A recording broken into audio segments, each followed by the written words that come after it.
Fabien Truong est sociologue, spécialiste des quartiers populaires et de la jeunesse. Il enseigne à l'université Paris 8 et a écrit notamment Des capuches et des hommes, publié chez Buchet-Chastel, ou encore Loyauté radicale aux éditions La Découverte. Lundi 19 mai 2025, Fabien Truong présentait à la librairie Ombre Blanche à Toulouse Grands Ensembles, paru aux éditions La Découverte, ouvrage qu'il a co-signé avec Jérôme Truc, fruit d'une enquête menée sur 10 ans après les attentats de janvier 2015 à Grigny, ville la plus pauvre de France et d'où était originaire le terroriste de l'hypercacher. Dans ce livre, les deux sociologues éclairent d'un nouveau jour le rapport des quartiers populaires aux attentats islamistes et la vie ordinaire des habitants et habitantes à l'épreuve des violences qui pèsent structurellement sur leur quotidien. Trafic, police, pauvreté, exploitation, virilisme, stigmatisation. Ils en documentent les causes, les conséquences et leur réparation.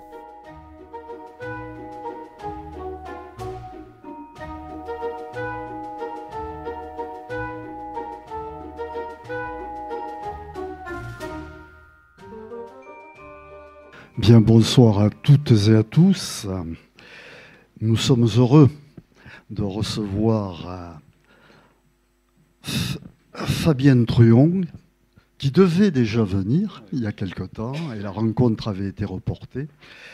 Et nous sommes très heureux de le recevoir, puisqu'il vient d'éditer à La Découverte dans la collection L'Envers des Faits, avec Jérôme Truc. Alors, vous vous êtes arrêtés à la lettre T, là, tous les deux. Truong, Truc, ça. Donc, Grand Ensemble, donc, avec un sous-titre important, Violence, solidarité et ressentiment dans les quartiers populaires, donc à La Découverte. Alors, peut-être on va parler de l'absent déjà. Donc le co-auteur Jérôme Truc, qui est sociologue, chercheur au CNRS, membre de l'Institut des sciences sociales et du politique, et qui avait publié Sidération, une sociologie des attentats au PUF en 2016, Face aux attentats, co-dirigé avec Florence Fauché, toujours au PUF en 2020. Les mémoriaux du 13 novembre, co-dirigés avec Sarah Gainsburger de l'EHESS en 2020. Alors Fabien Truong, vous êtes sociologue, écrivain, enseignant à l'université Paris 8. Vous êtes un spécialiste des quartiers populaires et de la jeunesse. Vous avez notamment publié Des capuches et des hommes chez Buchet-Chastel en 2013. Jeunesse française à La Découverte en 2022, et il a été réédité et augmenté, je crois, en 2015. Et ensuite, Les Loyautés radicales à La Découverte en 2025. Alors, pour revenir à l'ouvrage qui nous occupe aujourd'hui, Grand Ensemble, je dirais que, personnellement, c'est un ouvrage d'abord que j'ai trouvé de lecture facile. Il y a un réel travail d'écriture et c'est très important dans ce cadre-là. Et qui est un ouvrage qui est un peu à rebours des clichés habituels sur les ghettos et la banlieue. Vous montrez à travers une enquête de 10 ans, on y reviendra, à Grigny, la ville la plus pauvre de France, mais celle qui a le meilleur maire de France. Donc, que les fameux quartiers, comme l'on dit, sont des lieux où s'entrecroisent de nombreux flux, notamment, évidemment, de nombreux flux humains. La violence, certes, comme partout ailleurs, habite ces quartiers, mais aussi de nombreuses solidarités à l'épreuve des difficultés du quotidien s'y font souvent jour. Et le grand mérite de l'ouvrage, à mon sens, est de laisser une large part, de la parole aux habitants, ceux qui vivent ou ont vécu à Grigny, on y reviendra aussi. Et c'est je crois, une contribution essentielle au travail de toutes celles et de tous ceux qui s'investissent au quotidien au sein de ces quartiers populaires. C'est aussi un livre, on aura l'occasion aussi d'y revenir, qui, je trouve, réhabilite quelque part la démarche sociologique sur le long terme. Sous le regard d'ailleurs tutélaire, si je puis dire, on y reviendra, de Dubois et de Bourdieu. Alors peut-être avant d'entamer cette conversation, et avant ensuite tout à l'heure de laisser la parole à l'auditoire, je serais tenté de dire, et c'est très intéressant dans cet ouvrage, comment ça a commencé, comme l'on dit, et puis question corollaire peut-être, qui fait appel aussi à un philosophe qui s'appelle Agamben, vous expliquez aussi que ces quartiers sont dans un état d'urgence permanent. Qu'est-ce à dire? Merci beaucoup d'être là et je vous donne la parole. Merci beaucoup, merci pour cette introduction, merci à vous toutes et tous d'avoir bravé la pluie et de partager ce moment de discussion. Donc on peut commencer par le commencement, c'est-à-dire comment ça a commencé. Donc vous l'avez sans doute entendu, c'est une enquête ethnographique. Alors une enquête ethnographique menée à deux. Alors une enquête ethnographique, ça veut dire je ne sais pas si je m'adresse à des gens qui savent exactement ce que c'est, mais pour le dire simplement, ça veut dire passer du temps dans un lieu, beaucoup de temps, le plus longtemps possible, et prendre le temps de l'écoute, de l'observation, pour pouvoir essayer, alors vous l'avez entendu, de recueillir des paroles, des sentiments, mais aussi d'observer des choses. Alors pourquoi on prend du temps quand on fait une enquête ethnographique? Il y a déjà le temps de prendre ses repères dans un lieu avec les personnes, le temps de se faire reconnaître, de gagner en confiance, et puis le temps de l'écoute. Ça c'est important. J'y reviendrai, puisque je pense que c'est d'autant plus important aujourd'hui, puisqu'aujourd'hui on vit dans un monde en fait où il y a beaucoup de paroles, où il y a beaucoup de bruit, mais peut-être pas beaucoup d'écoute. Et l'écoute ethnographique, c'est vraiment une écoute qui prend le temps en fait d'écouter. Voilà, ça c'est un petit peu pour la démarche. Alors, comment ça commence? J'ai envie de dire aussi, comme beaucoup d'enquêtes ethnographiques, ça commence sans savoir que ça commence. En fait, ce qui se passe au départ, et vous l'avez peut-être entendu finalement quand vous avez présenté, quand vous nous avez présenté en tant qu'auteur, donc Jérôme Truc, l'absent. C'est en 2015 quand on commence l'enquête, donc oui, 10 ans, 2025-2015, donc tout commence en 2015. On va dire qu'il sort de sa thèse, il est spécialiste des réactions aux attentats islamistes dans les sociétés occidentales. Alors j'ai envie de mettre beaucoup de guillemets de rigueur, mais j'accélère un petit peu. Pour le dire vite, en gros, son matériau, c'est de travailler à qu'est-ce qui fait qu'on est concerné, touché par des attentats quand on les a pas vécus soi-même. En fait, quand on y réfléchit 2 minutes, c'est pas si évident. Il y a un peu une sorte d'évidence politique et de dire quand il y a un attentat, forcément, on est touché, etc. Mais quand on réfléchit, pourquoi on a des réactions aussi viscérales, aussi fortes, émotionnelles, alors qu'on n'a pas vécu en fait soi-même les violences ou les événements? Qu'est-ce que ça veut dire ça? Et donc ça, c'est un peu son questionnement. Et donc, il a travaillé de très nombreuses années sur ces questions-là, et notamment ces matériaux d'enquête.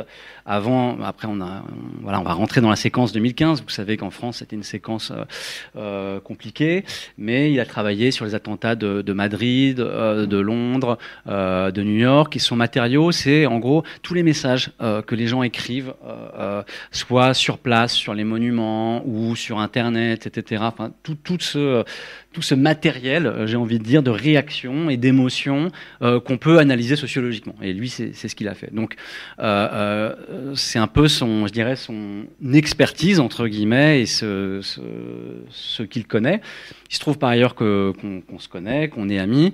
moi, vous l'aurez compris avec la présentation, je suis plutôt, mes terrains, c'est la banlieue. Alors, je vais vite, les jeunes, et prendre le temps. Moi, j'ai beaucoup travaillé en Seine-Saint-Denis, et avant d'arriver à Grigny, en gros, ma méthodologie, c'est un peu de travailler sur des trajectoires au temps long, avec un parti pris, on pourrait même utiliser des gros mots épistémologiques, qui est de dire que plus on prend un temps d'observation long, plus on va voir des choses. Et en fait, c'est vraiment essentiel sur les sujets qui sont les miens, qui sont, pour le dire vite, la jeunesse, la délinquance, la religiosité, l'école, la banlieue, parce que en fait, quand on a des phénomènes où il y a des difficultés, où il y a de la domination, des violences, de la reproduction, enfin toutes ces choses qu'on connaît en sociologie, si vous regardez ces phénomènes-là à l'échelle de 1 an, de 2 ans, de 3 ans, de 5 ans, de 6 ans, de 7 ans, vous n'allez pas dire les mêmes choses.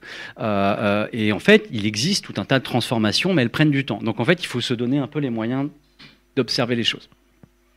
Donc voilà, ça c'est un peu Vous voyez, je suis même pas encore arrivé au début, je suis un peu long, mais c'est toujours bien d'expliquer d'où on parle. Surtout sur ces sujets-là, parce que tout le monde a un avis sur la banlieue, les jeunes, l'immigration, etc. Donc voilà, nous, on arrive un petit peu comme ça. Et ça commence de manière complètement fortuite, qui est qu'on reçoit un mail d'une journaliste de l'Humanité, en l'occurrence, qui, et donc là on est en fin d'année 2015, qui dit, j'ai été contacté par une association à Grigny, donc Grigny dans l'Essonne, qui va devenir notre terrain. Alors Grigny, je rappelle, il y a 2 choses à savoir pour que vous compreniez le sens que ça va prendre. Le premier, c'est, voilà, vous l'avez dit, la ville la plus pauvre de France, donc je mets des guillemets de rigueur, mais ça veut dire une ville avec une très très forte concentration de précarité, de violence sociale, de difficultés, et avec 2 grandes cités, je développerai plus tard, mais la Grande Borne et Grigny 2, qui sont 2 grandes cités à plus de 10 000 habitants. Donc on a des phénomènes sur les questions, on va dire, de banlieue qui se développent de manière plus. Donc ça, c'est un peu le contexte, on va dire, urbain et social. Et puis un contexte politique quand même tout à fait particulier, qui est que dans la séquence des attentats de janvier 2015, l'un des terroristes qui a participé à ces attentats est Amédi Coulibaly. Vous vous souvenez, j'imagine, de son nom, sans doute de son visage, qui est un garçon qui a grandi en grande partie à la Grande Borne et qui est dépeint comme un enfant de la Grande Borne. Alors, je dis en grande partie parce qu'en fait, Amédi Coulibaly, il a 32 ans. En fait, quand vous regardez sa biographie, il a passé à peu près la moitié de sa vie à Grigny et la moitié de sa vie en prison. Donc, voilà, je dis juste ça pour remettre les choses dans leur perspective. Voilà, c'est un enfant, enfin, c'est quelqu'un qui était partagé entre ces 2 mondes-là. Mais on va beaucoup parler de Grigny suite à cette séquence des attentats, puisque voilà, on a... Voilà, le jeu médiatique, ça a été de dire d'où viennent les terroristes, etc. Il y a eu tout un discours sur Grigny, fabrique de terrorisme, communautarisme, etc. Voilà.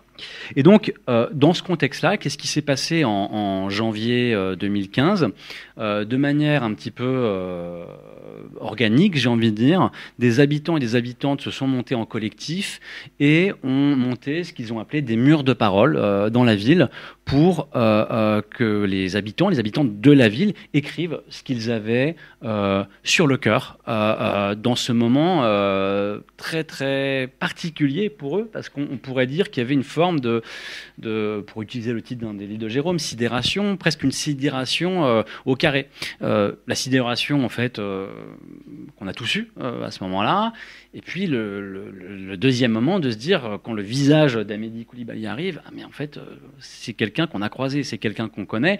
Et puis j'ai presque envie de dire une sidération au cube, c'est-à-dire que très très vite, la ville qui entièrement va prendre en fait une très très forte stigmatisation médiatique. Alors, j'ai pas le temps de développer, c'est dans le livre, mais on retrace toutes ces stigmatisations-là. Je pense que quand on est extérieur à la ville, on s'en souvient peut-être pas parce que en fait, on vit dans un flot d'informations, etc. Mais quand on retrace en fait tout ce qui a été écrit, tout ce qui a été dit du point de vue politique et médiatique, ça a été très très fort et ça a vraiment perturbé très très fortement les gens. Et donc, de manière comme ça un petit peu, voilà, je disais organique, il y a ces messages qui vont être, enfin, voilà, des panneaux, et les gens vont écrire, vont aussi dessiner, parce qu'en fait, c'est des réactions. Vous aurez compris que si c'est la ville la plus pauvre de France, le rapport à l'écrit, le rapport à la langue française, il est, voilà, il y a beaucoup de personnes qui sont allophones, etc. Donc voilà, c'est une collection de messages avec des dessins, des mots, tout un tas de messages sur la ville. Et donc, j'ai arrivé au commencement de l'enquête, hein, mais comme ça, on a un peu le tableau. On a tous ces messages-là, et on va arriver vers la séquence de janvier 2016, donc un an après les événements. Et ces habitants et ces habitantes voudraient, d'une certaine manière, faire un peu une cérémonie, un peu d'hommage, un an après, et faire quelque chose de ces messages-là, les mettre en valeur, faire un événement, en fait, pour que la parole des habitants et des habitantes soit entendue. Et en fait, ils revisitent un petit peu tous ces messages-là, et ils savent pas trop comment faire. Parce qu'en fait, ces messages-là, ils disent beaucoup de choses, en fait. Ils disent, quand ils les relisent à froid, quand ils les relisent à froid, ils et elles s'aperçoivent qu'ils disent des choses peut-être plus complexes que juste l'émotion post-attentat. Et donc, ils recherchent, en gros, des sociologues pour les épauler. Donc, on reçoit ce mail. Quand je reçois ce mail, vous aurez compris qu'avec ma trajectoire, la trajectoire de Jérôme, on se dit, tiens, et on se connaît, on est amis, on se dit, ça a l'air d'être fait pour nous, entre guillemets. Mais encore une fois, au départ, on n'a vraiment pas l'idée de faire une enquête, etc. On se dit, on va être utile, on va aller voir, et puis voilà. Et donc, c'est un petit peu comme ça qu'on y va, et vraiment au départ, et je pense que j'insiste aussi parce que je pense que quand une ethnographie elle est trop programmée, c'est louche. C'est-à-dire que l'ethnographie c'est aussi un chemin. C'est un chemin où il faut se laisser pénétrer par ce qui y arrive, et voilà. Je dis ça parce que je pense qu'il y a ethnographie, et quand vous avez des enquêtes où en gros des fois les chercheurs savent déjà ce qu'ils vont trouver avant de chercher, c'est complexe. Je dis ça, mais c'est pas une petite question. C'est un truc très structurel dans le monde de la recherche aujourd'hui, parce qu'on vit aussi, le monde de la recherche s'est accéléré. Vous l'avez dit, on a pris le temps, on a pris 10 ans. On a pris 10 ans parce qu'on est amis, en fait. Hein. Et on a pris 10 ans parce qu'on a fait ça pas dans les canons de la recherche néolibéralisée où il faut aller vite, il faut... Donc, j'allais poser la question, oui, comment a réagi l'institution, comme l'on dit.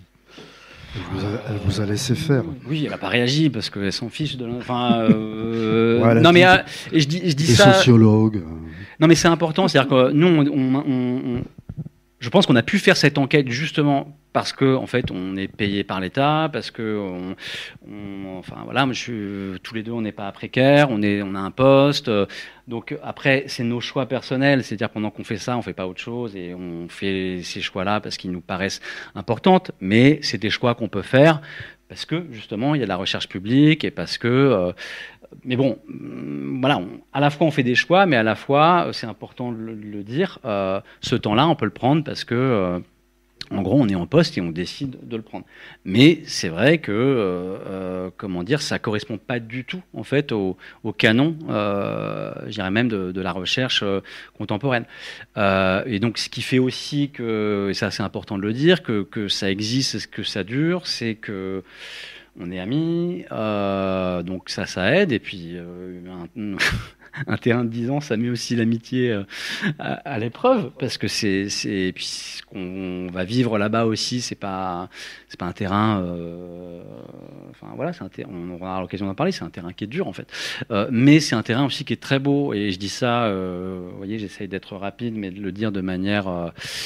Quand je dis qu'il est beau, je veux pas paraître la caricature du chercheur qui va un peu. S'encanailler au contact. Mais il est beau aussi parce qu'il y a des allers-retours, parce qu'on revient souvent, parce qu'en fait, les gens vous parlent et les gens, sont déflorés, tout ce qu'il y a dans le livre, mais on s'engage dans des situations où il y a beaucoup de...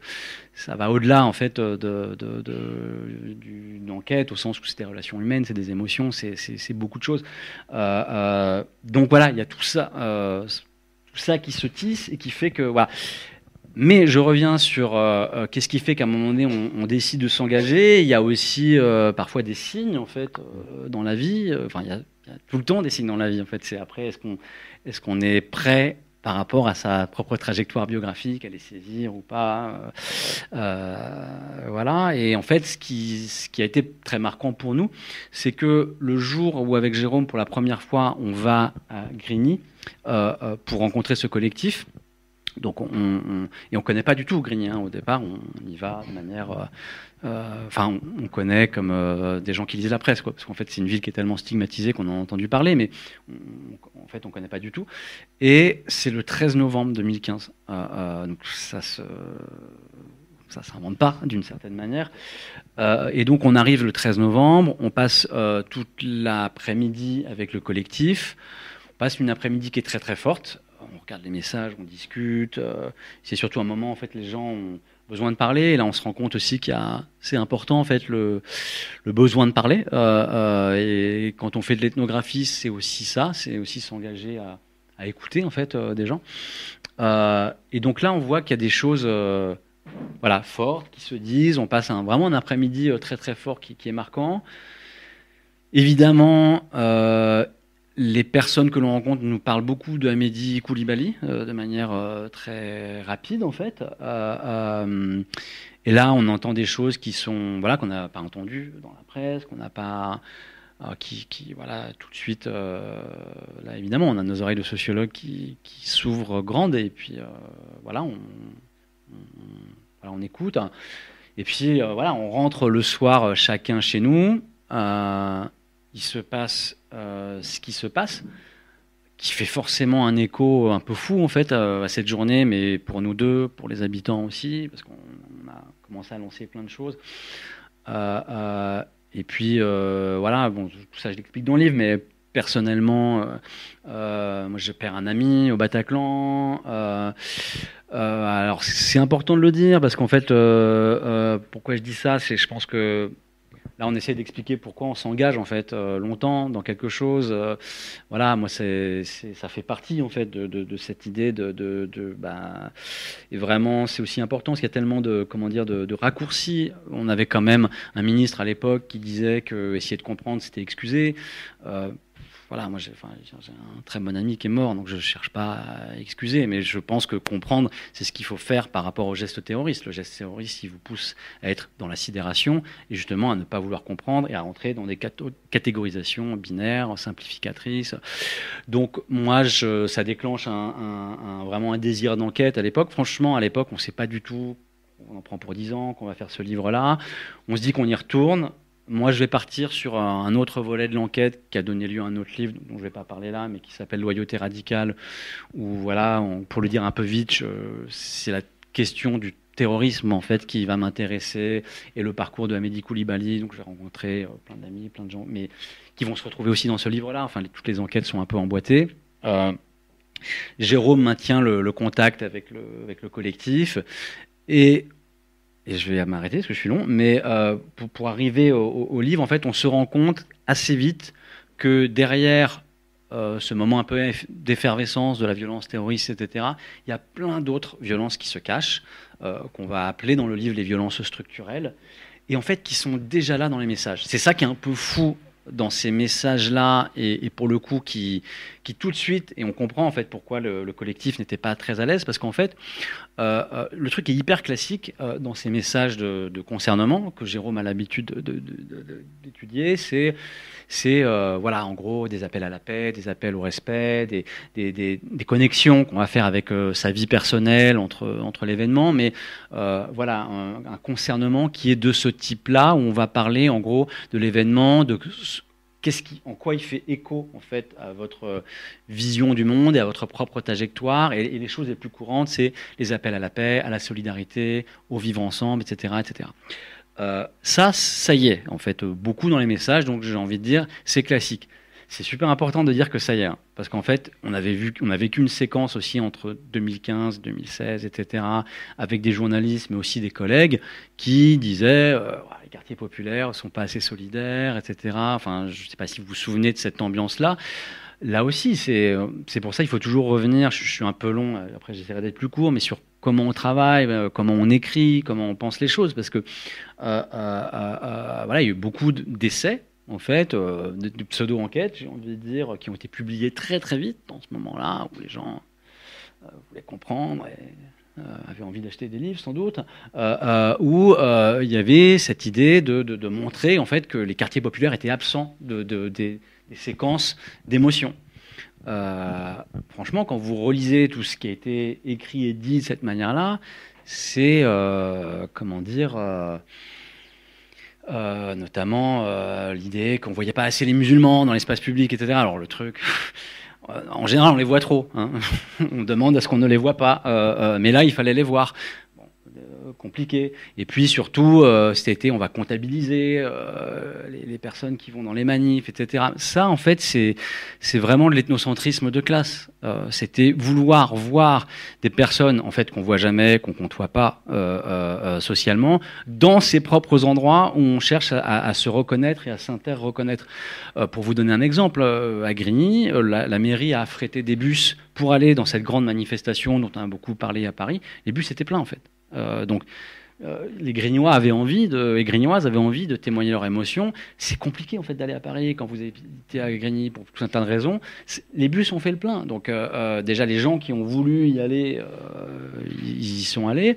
Et puis la réalité, c'est les murs de parole. C'est-à-dire qu'en fait, si les personnes qui parlent depuis Paris, depuis tous les arrondissements de Paris, en réalité, avaient pris la peine.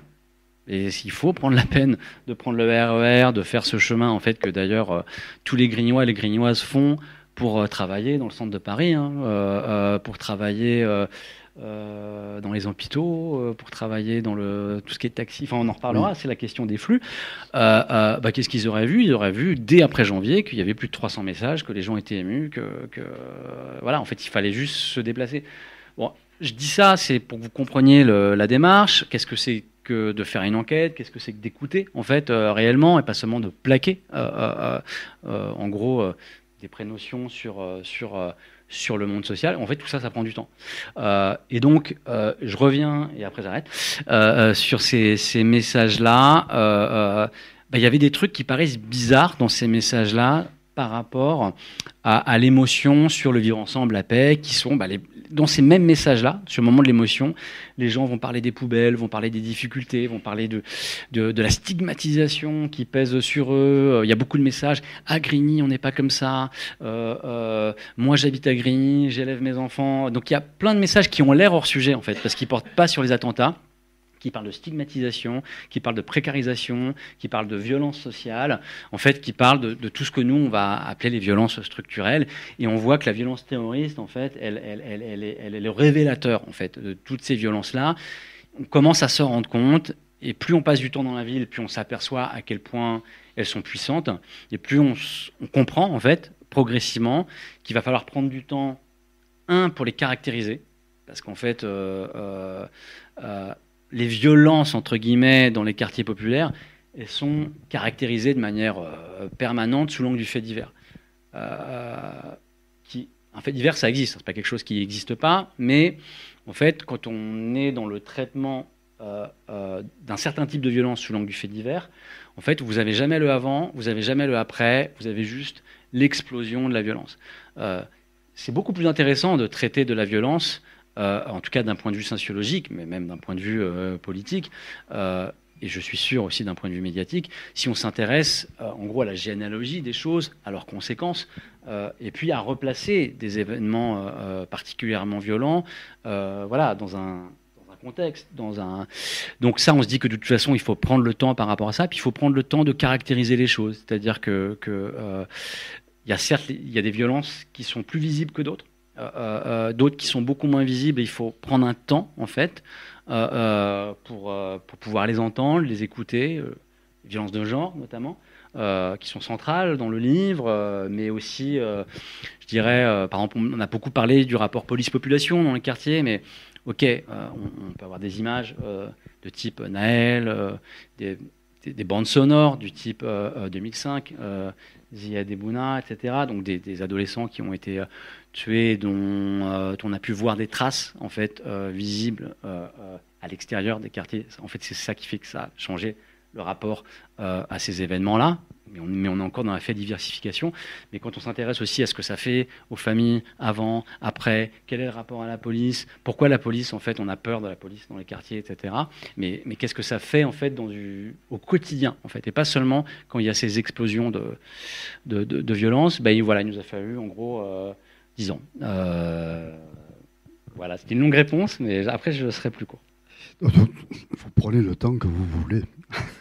Donc, effectivement, cette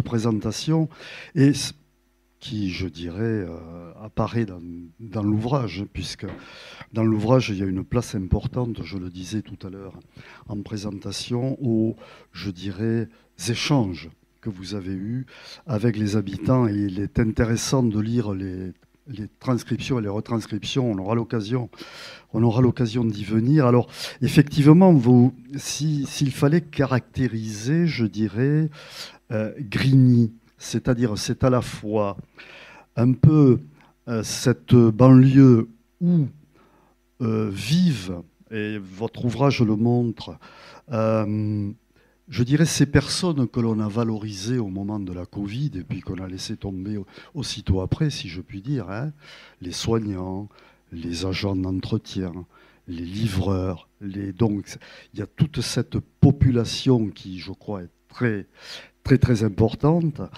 C'est aussi une ville où, contrairement à ce qu'on vous le dites aussi, qui n'est pas si ghetto que ça, si je puis dire, parce qu'on y rentre, mais on y sort aussi, et on en sort aussi quelque part.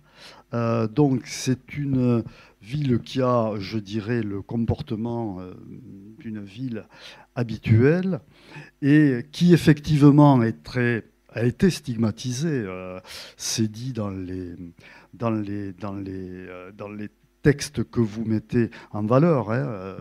Bon, quand ils écoutent BFM, CNews, et ils ne voient pas évidemment ce qu'on leur raconte, c'est pas ce qu'ils vivent au quotidien.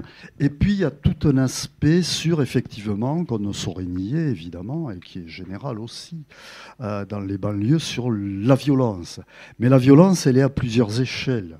Je veux dire, il y a la violence raciste, il y a l'emprise du religieux, il y a, je dirais, la fameuse question que vous évoquez, qui est très intéressante, sur le virilisme et la façon, et aussi la question du genre et le rôle notamment des femmes, des mères dans un premier temps, qui sont à la fois, qui vous expliquez bien dans cet ouvrage, d'une part, si je puis dire, elles défendent leurs mecs face à la police, mais elles sont aussi violentées par leurs mecs. Et ça ressort aussi. Et puis, il y a tout le devenir aussi des jeunes filles dans le quartier. Je crois que tous ces aspects-là, qui sont examinés de façon, je dirais, très attentive, et je serais tenté de dire à rebours des idées reçues, donnent, je dirais, une image de cette banlieue qui n'est pas l'image que l'on a habituellement. Oui, alors il y a énormément de questions, donc je vais juste rebondir, parce qu'il y a beaucoup de choses dans les pistes que vous m'invitez à suivre. Je vais peut-être continuer à préciser la démarche, parce qu'en fait, je pense que c'est important sur ces sujets-là. Ça repose là-dessus. C'est-à-dire que le point de vue qui est le nôtre avec Jérôme, qui est en fait le point de vue sociologique et ethnographique, c'est un point de vue structurel et relationnel.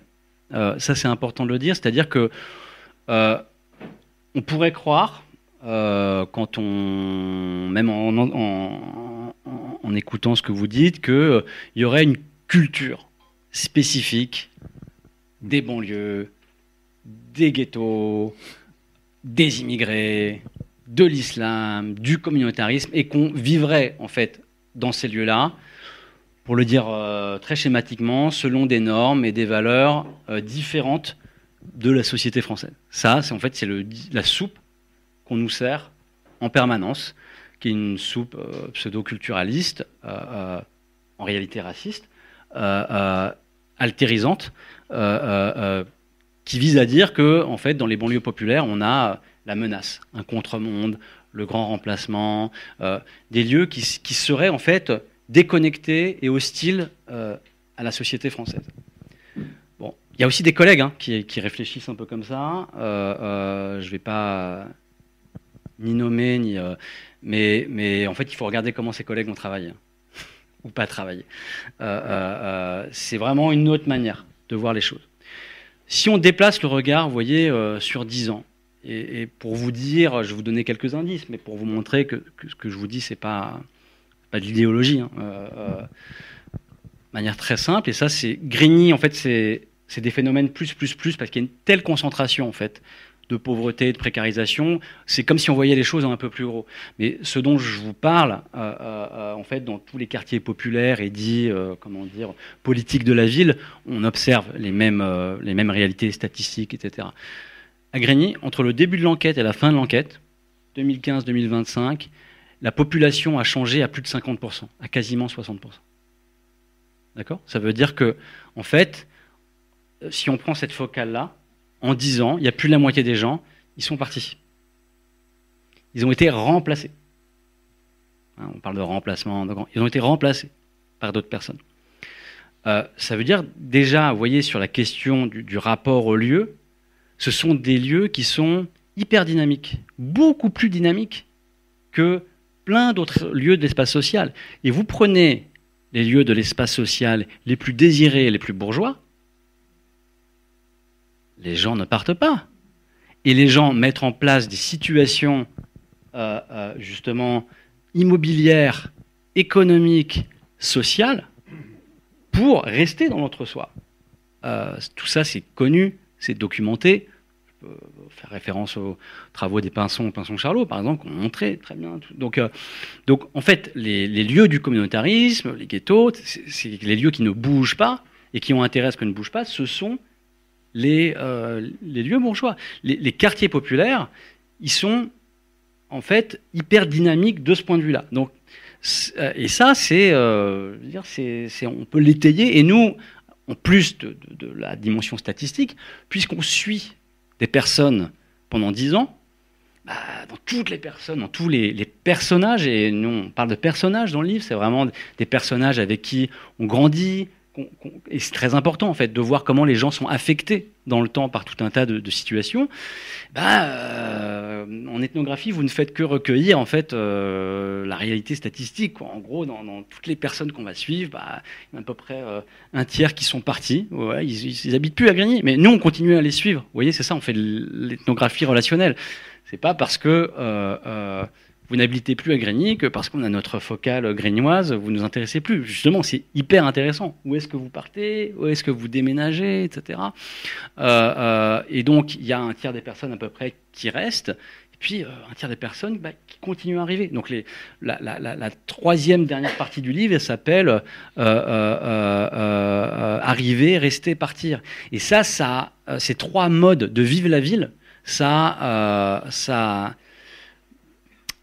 produit en fait un rapport au monde tout à fait particulier. Et dans le sous-titre, il y a le mot de ressentiment. Je ne vais pas développer, oui. mais il y a ça. Donc, vous voyez le truc hyper mobile, mais aussi hyper connecté, hyper relié.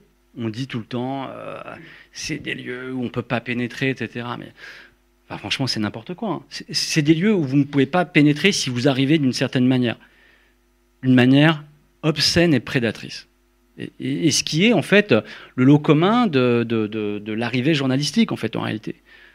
Mettez-vous à la place de personnes qui habitent dans ce type de lieu. On s'intéresse à vous que quand il y a un mort, un terroriste, des voitures qui brûlent, enfin des problèmes quoi, qui existent. Et ça fait partie nous on caractérise ça et on voit comment les gens se réparent et comment. Mais bon, déjà, il n'y a pas que ça. Et quand vous avez ces allées-venues et la production en fait, de papier, d'images, etc., c'est extrêmement violent. Et donc, la réalité, et je reviens là-dessus sur la connexion, et vous l'avez dit, et nous, on le montre. En fait, Grigny, par exemple, prenait le RER le matin. Et c'est des choses qu'on a faites, quoi. À 5 heures du mat, les gens sont dehors, ils se lèvent, à 6 heures, ils prennent le RER, et où est-ce qu'ils vont? Parce qu'en fait, il y a pas beaucoup pour les Grignois et les Grignoises, il n'y a pas beaucoup d'emplois de proximité. Ça, c'est un gros problème. Donc, ils vont travailler dans les centres urbains. Donc, soit ils travaillent à l'aéroport, on n'est pas loin de l'aéroport, soit ils vont travailler, beaucoup vont travailler à Paris. Et quel type de travaux ils font? Ils nettoient les bâtiments, ils s'occupent des personnes. C'est des personnes qui travaillent énormément dans le care, notamment les femmes. Les femmes, elles travaillent dans le care. Donc, elles sont aides-soignantes, travaillent à l'hôpital, dans des contrats précaires. Les nounous. En fait, les enfants dans les quartiers bourgeois parisiens sont gardés par des femmes qui habitent, par exemple, à Grigny, et qui vont faire 1h20 de transport pour aller garder ses enfants. Et pendant ce temps-là, ça pose plein de problèmes par rapport à leurs propres enfants. Comment faire? Alors tout ça, on le documente, comment elles font en fait, avec leurs propres enfants, etc. Les gens qui travaillent à l'usine aussi, hein, on dit qu'il n'y a plus d'ouvriers, etc. C'est faux. Et puis surtout, la nouvelle usine contemporaine, c'est la logistique. Vous avez parlé du Covid. Tous les gens qui travaillent dans les entrepôts, tous les gens qui font de la livraison, tous les gens qui font du taxi, etc., ils habitent donc, en fait, ils sont... franchement... Ces gens-là, s'ils disparaissent, le monde bourgeois et bien doté, il n'existe plus. Et c'est ce qui a été un peu révélé par la crise du Covid, où tout le monde a applaudi en disant merci de nous amener nos petits plats, nos colis, de vous occuper des mourants. Et en fait, ces gens-là, donc, en fait, ils sont connectés. Et en fait, ils ont une expérience, en réalité, de l'hypercentre, des quartiers bourgeois, etc. Donc, ils sont connectés, en fait, à ce monde social, et ils servent ce monde social. Par ailleurs, ils sont connectés au monde. À Grigny, il y a plus de 88 nationalités. C'est-à-dire qu'en fait, les gens qui arrivent à Grigny, ça c'est très important, on a essayé de prendre le temps de le documenter, c'était pas simple, c'est des gens qui arrivent violentés. C'est des gens qui arrivent à Grigny parce que, en fait, ils n'ont pas le choix, ils ont traversé souvent la mer, mais pas que. Et en fait, entre guillemets, elles échouent à Grigny. Vous savez très bien que dans des quartiers bourgeois, par exemple, quand il y a des centres de migrants ou de migrantes qui veulent ouvrir, mobilisation, et en général, on les ferme. Vous savez très bien que les maires d'un certain nombre de villes se mettent hors la loi par rapport à la loi SRU. C'est-à-dire, en fait, qui acceptent de payer des amendes en disant, en fait... Et donc, en fait, il faut dire les choses. Hein. Enfin, là, je sors de l'ethnographie et vous voyez que je suis habité par aussi, des gens dont je pense qu'il faut les défendre, mais j'insiste, on ne fait pas un travail idéologique, hein, mais il y a des conséquences politiques. L'ouvrage n'est pas un ouvrage idéologique. Par exemple, sur cette... c'est quoi la réalité ? C'est un personnel politique qui, à longueur de plateau télévisé, tape sur la délinquance, petite délinquance, etc., la délinquance, tolérance zéro, qui en fait sont hors la loi et ostensiblement hors la loi. Un maire, quand il respecte pas la loi SRU et dit... alors peut-être qu'il faut que j'explique, la loi SRU, c'est une loi qui oblige chaque ville à avoir un minimum de logement social et donc avoir la mixité sociale. Et donc, donc c'est des délinquants. C'est des délinquants et ils préfèrent payer l'amende.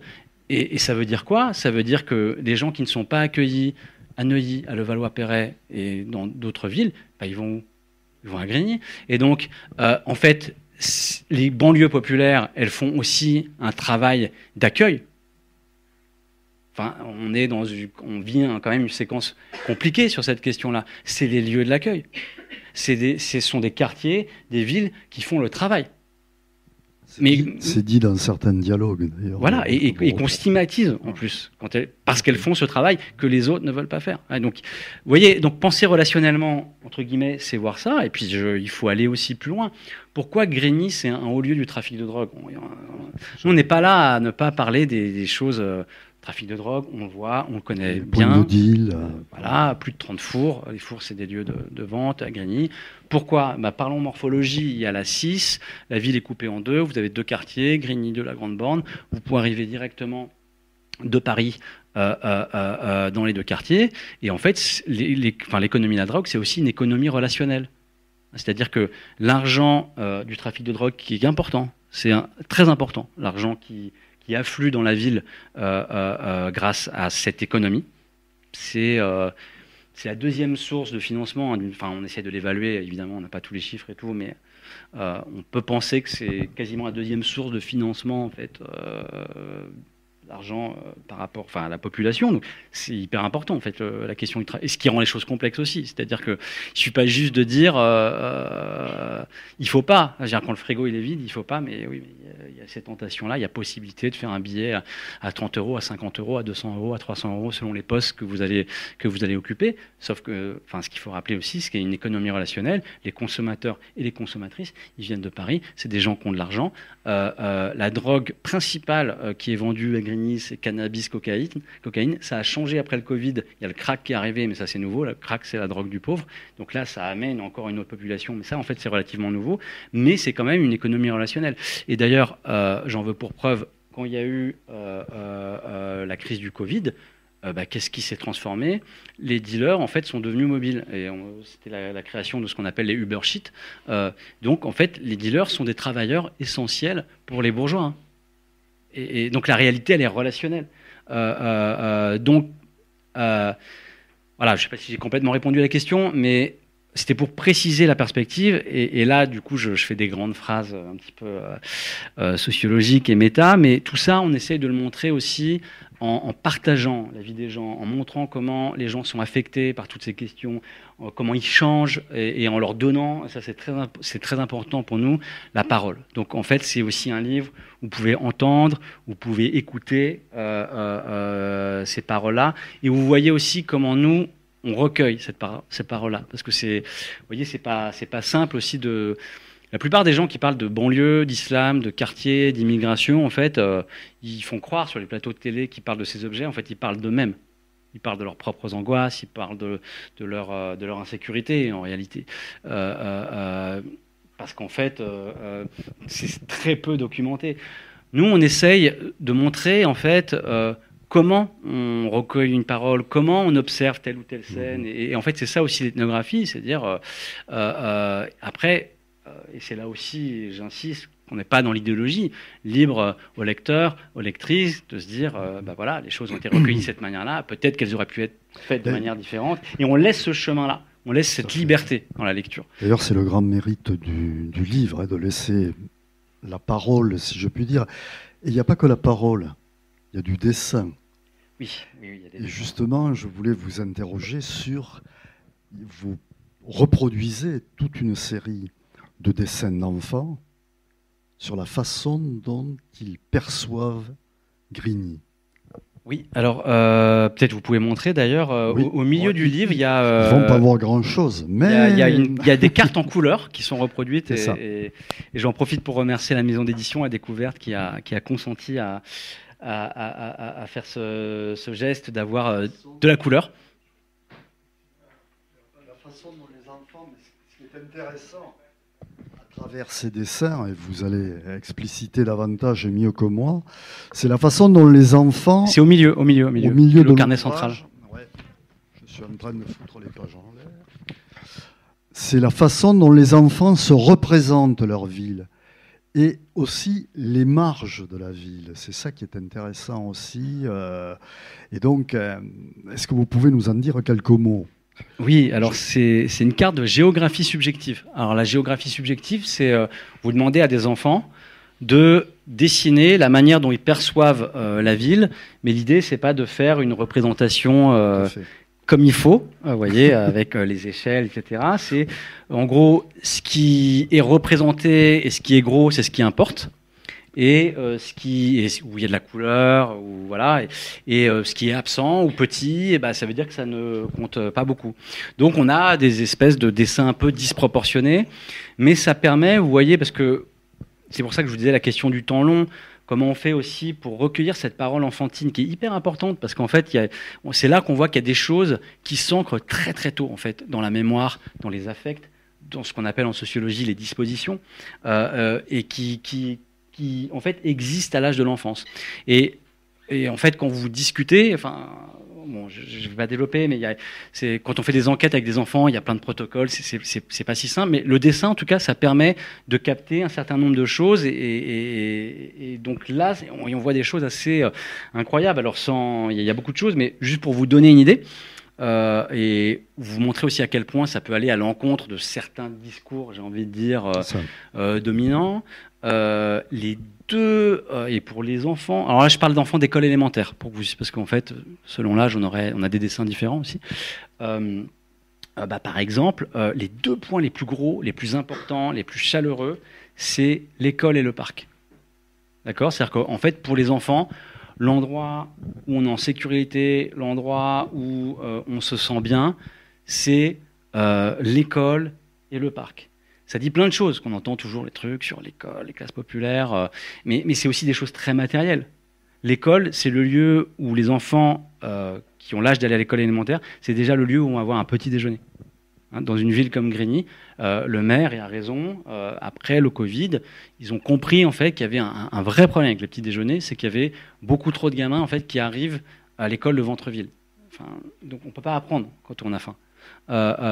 Donc c'est déjà un lieu où il y a un petit déjeuner, où il y a un moment de partage, et c'est un lieu où on va retrouver des copains, c'est un lieu où on met en fait les problèmes de la maison, et les problèmes de la maison, c'est des problèmes qui sont liés en fait à la pauvreté de côté, et le parc. Et ça veut dire aussi, vous voyez, quand la puissance publique fait défaut, ce qui est le cas dans tous les quartiers populaires, on peut en reparler, c'est des lieux comme ça qui comptent et qui importent, qui disparaissent.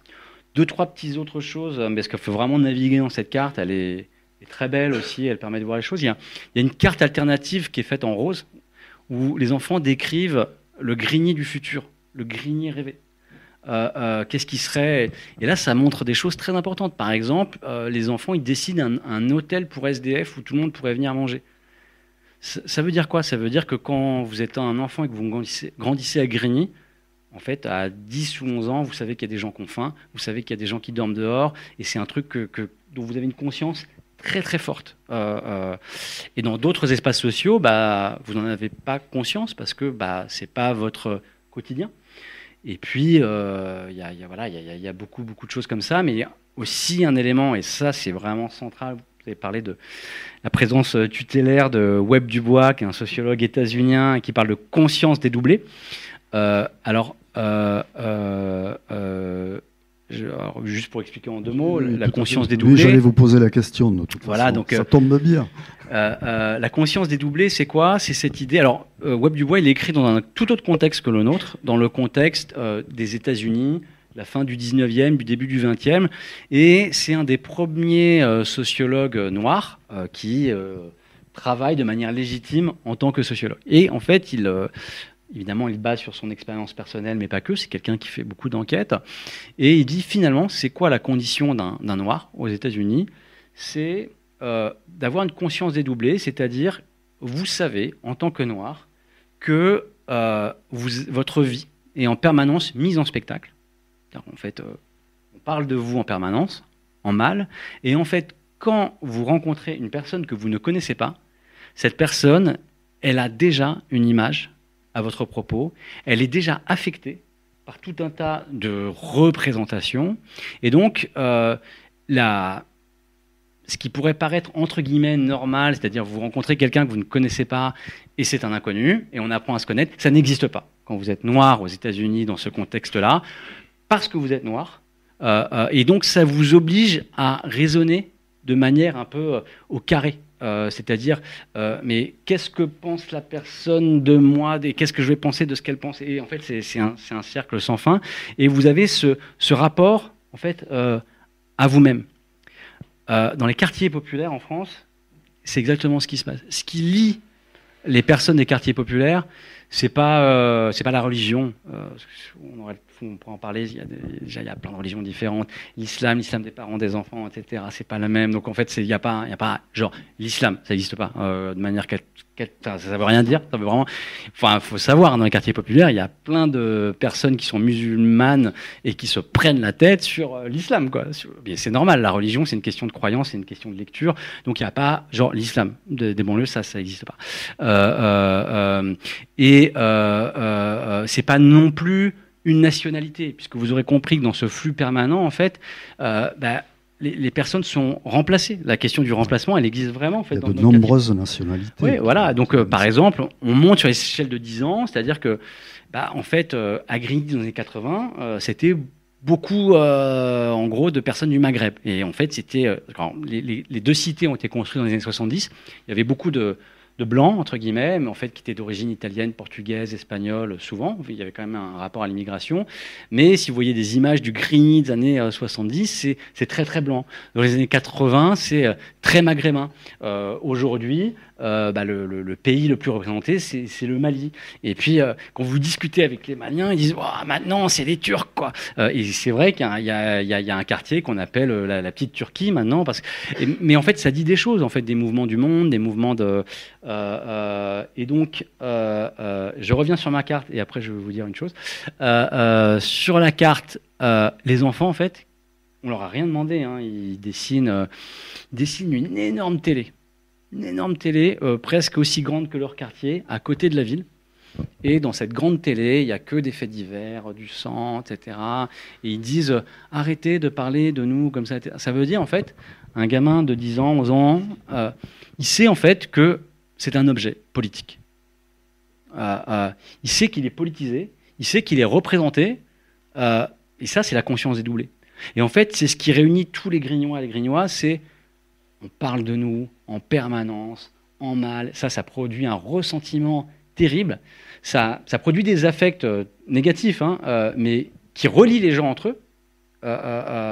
Et du coup, ça produit aussi même du racisme à l'intérieur de la ville. C'est-à-dire qu'en fait, on veut toujours se détacher de la ville, même si on l'aime, même s'il y a de la solidarité, etc. Parce qu'en fait, excusez-moi le vocabulaire, mais c'est une ville de merde. En fait, c'est comme ça, en fait, que donc on cherche à se détacher aussi de. Et ça produit plein de rapports paradoxaux à la construction, j'ai envie de dire, émotionnelle de sa place dans le monde. Donc, les enfants, ça, ils vivent déjà avec ça. Et vous voyez, avec une carte, on peut le saisir. Et puis, je m'arrête là.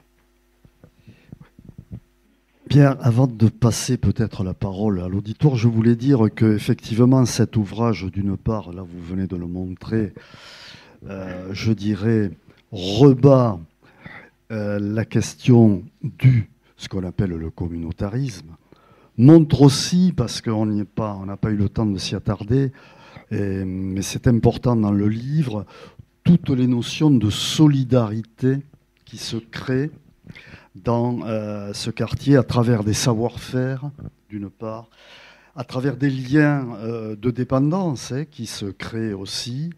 Et il y a toute une série de micro-solidarités qui se sont mis en place. Et puis, je l'avais esquissé tout à l'heure, on n'a pas rebondi dessus, sur le rôle des femmes qui, si je puis dire, prennent soin du quartier en quelque sorte.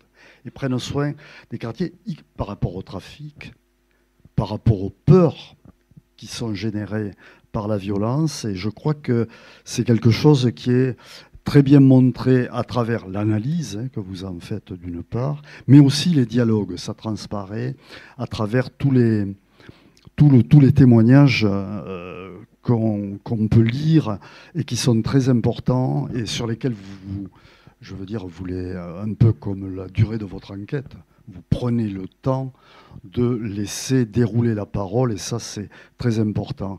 Alors, la question, peut-être, que je voudrais vous poser aussi, c'est... Alors, parce que ce quartier aussi, il a produit des vedettes, si je puis dire. Oui, hein, Ronisia, hein, la Reine BNB, elle a rempli l'Arena quand même. Hein, il n'y a pas que le rugby à l'Arena. Donc, Golo et Ricci, notamment, avec les pubs que l'on peut voir. Alors, je me demande comment Philippe Rio, le meilleur maire de France... Du monde, oui, le meilleur maire du monde, pardon. Il faut étendre les choses. Il faut expliquer. Hein, mais... Donc, oui, non, c'est pour ça, c'était pour finir. D'abord, est-ce que vous avez eu le temps de le rencontrer, de discuter avec lui? Oui. Comment, je dirais, pour à travers Grigny, il gère ces affaires-là par rapport, je veux dire, à la fois l'image de la ville, la façon dont il faut gérer tout ce que vous expliquez dans cet ouvrage, et lui, comment il se situe par rapport à tout ça. Oui, alors plein de fils que j'ai envie de tirer. Alors déjà, en fait, quand vous parlez des femmes qui prennent soin, donc on montre cette question-là, vous le montrez beaucoup. Et aussi, alors j'ai plutôt envie de toujours, là, pour le coup, je suis parti sur ce fil-là, donc je vais rester, mais sur aussi la démarche, c'est-à-dire que en fait, il y a beaucoup de lieux ou de moments où en fait les femmes s'auto-organisent et en fait le fait de rester longtemps, ça nous a permis aussi d'avoir accès parce que c'est pas facile en fait. Nous on est deux hommes, on est deux mecs, donc il y a la question du genre, comment on enquête sur. Et donc là c'est vraiment le temps aussi, c'est-à-dire que au bout d'un moment on se fait confiance, etc. On a eu accès à beaucoup de choses en fait sur les paroles féminines. Et notamment, il y a beaucoup de lieux en fait où les femmes vont entre guillemets discuter entre elles et puis après avec le temps on est là et puis donc c'est même pas des entretiens, c'est des conversations et puis voilà nous on commence à très bien connaître les gens et puis voilà on enregistre et puis on enregistre et puis on va réutiliser toute cette matière là et dans ce genre de moment là vous voyez il y a des choses qui se disent mais c'est pas du tout un entretien entre guillemets classique j'ai envie de dire. Il y a une humanité qui se dégage de tout cela. Oui, on est des êtres humains. Oui, non, mais c'est bien de le rappeler de temps en temps. Oui, merci, parce que c'est ce qui fait c'est le moteur. Hein. Ouais, tout à fait. Donc voilà, mais il y a ce geste-là, et alors c'est important de dire justement qu'il y a des stars et des personnes qui réussissent, parce qu'en fait, ça c'est aussi quand je vous dis qu'à Grigny, on voit les quartiers populaires de manière plus, cette rhétorique, vous voyez, c'est toujours horrible dans les quartiers populaires, etc., elle est à moitié vraie. Alors, à moitié vraie en sociologie, ça veut dire qu'il y a un problème. Ça veut dire quoi? Ça veut dire, vous avez compris ce que j'avais essayé d'expliquer sur les flux de cette transformation. Ça veut dire quoi? Que si vous avez une vision statique des quartiers populaires, c'est la réalité. La situation à hauteur de quartier, elle empire. Chaque année, elle empire. Mais pourquoi elle empire? Parce que les gens qui connaissent une petite mobilité sociale, ça se traduit en mobilité résidentielle. Et donc, ils sont remplacés par des gens qui ont plus de problèmes, qui ont plus de difficultés et qui arrivent plus violentés. Donc, effectivement, le truc de dire les quartiers populaires, du point de vue économique et social, et même du point de vue des concentrations de violence, ça s'empire, c'est vrai en fait. Si on regarde cette photographie-là, c'est vrai, mais pourquoi? Parce que pour plus de la moitié des personnes, il y a un job qui a été fait, entre guillemets, d'enveloppement collectif et en fait de mobilité sociale. Donc, et ça, c'est la réalité du rapport à l'immigration en France. Et là, je sors de Grigny, mais regardez le baromètre VSD, vous voyez la personnalité préférée des Français, etc., en France. On va avoir du Kylian Mbappé, on va avoir du Omar Sy. Vous vous souvenez de la vraie fausse polémique pendant les JO, Aya Nakamura?